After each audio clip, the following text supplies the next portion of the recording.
The Scottish Rite Masonic Museum and Library at 40, 4 decades dedicated to America and Freemasonry. From the beginning.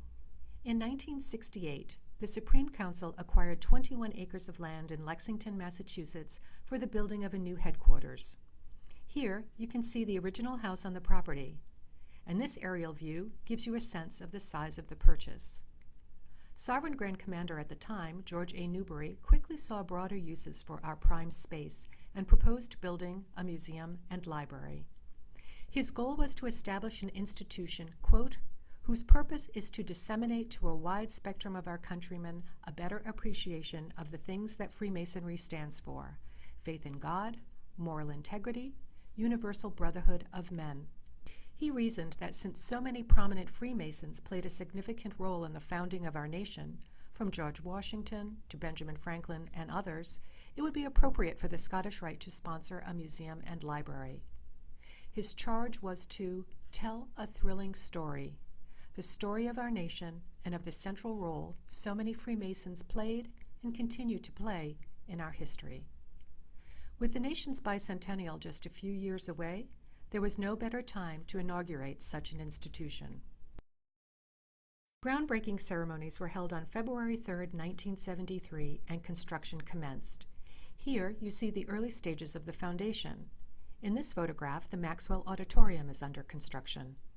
In fine Masonic fashion, the cornerstone was laid on March 10, 1974, a gift of the Scottish Rite Masons of New Hampshire. Objects placed inside the cornerstone included commemorative coins, a 33rd degree jewel, a list of active members since 1867, publications, the Northern Light, a Lexington Town Report, and an item from each Grand Lodge in the Northern Masonic jurisdiction. Construction lasted 2 years. On April 20, 1975, almost 200 years to the day since the start of the American Revolution, the Supreme Council dedicated the new museum and library. The day's festivities attracted more than 1,400 people, and a distinguished roster of guests included John L. McLucas, Secretary of the United States Air Force, who gave the dedicatory address. From the beginning, the Supreme Council held high expectations for the museum and library, wanting it to assume top rank in its field as quickly as possible. And it did just that. Let's take a look at how the institution continues to uphold that obligation. The Van Gordon Williams Library and Archives. Our library and archives is one of the premier repositories in the United States for the study of Freemasonry and fraternalism. It has more than 60,000 books and over 2,000 cubic feet of archival materials. It serves as the institutional archives of the museum and the Supreme Council, and its holdings include founding documents of the Northern Masonic jurisdiction. Early acquisitions that form the current library and archives collections were guided by 2 active members, John H. Van Gordon and Lewis L. Williams, for whom the library is named. Library and archives material is regularly presented in reading room exhibitions on a wide variety of themes, ranging from historic autographs, 2 of which you see here, the signatures of George Washington and Abraham Lincoln, to Masonic emblem cards, Victorian tradition in a fraternal world. As he looks to the future, Library and Archives Manager Jeff Croto says, "We will expand access to the collections through digital initiatives and continue to deliver friendly, professional service to the fraternity and to the general public." The collection over time. Initially, the museum held only a small collection of objects, consisting mostly of gifts to the Sovereign Grand Commander.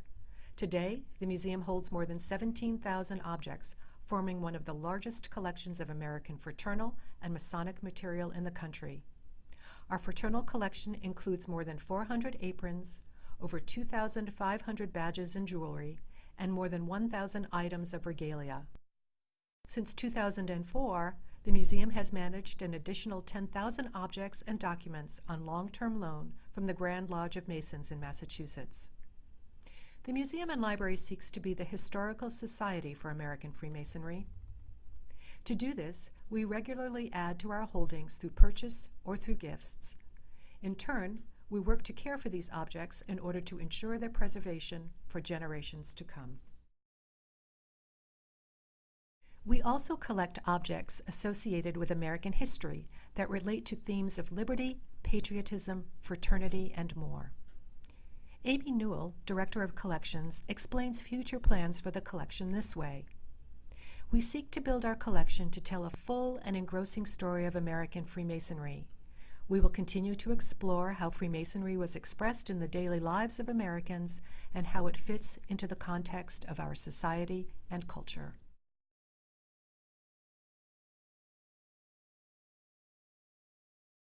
Exhibitions and public programs. Said Hilary Anderson Stelling, Director of Exhibitions and Audience Development, exhibitions give audiences the chance to see fine art, decorative objects, and historic documents,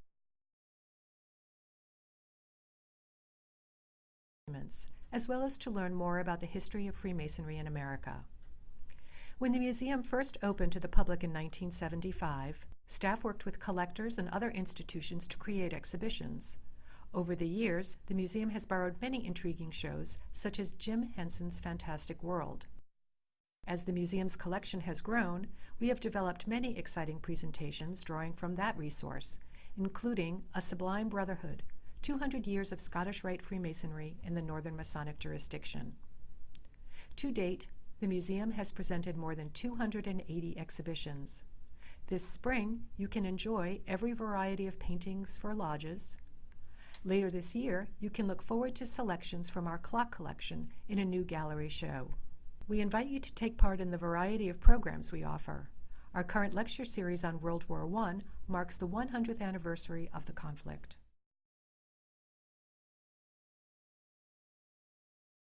Looking to the future, 40 years and counting.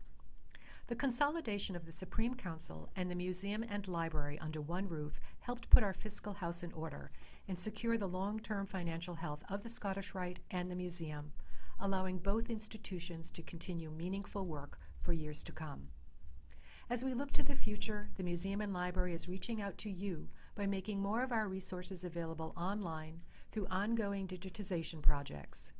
We will continue to present scholarly research through publications like our new book, The Badge of a Freemason, Masonic Aprons from the Scottish Rite Masonic Museum and Library. Our popular blog, e-newsletter, active Facebook page, Twitter feed, and other offerings on social media keep you connected. Moving forward, the museum and library will continue the honor of preserving and interpreting the history of American Freemasonry and fraternalism. Our work will be shaped by the past as we aim to inspire the future. I'm sure we can all agree with the sentiments expressed by our Executive Director, Dick Travis, when he says, "We are second to none in the world of Freemasonry, and we are rightly considered a national treasure."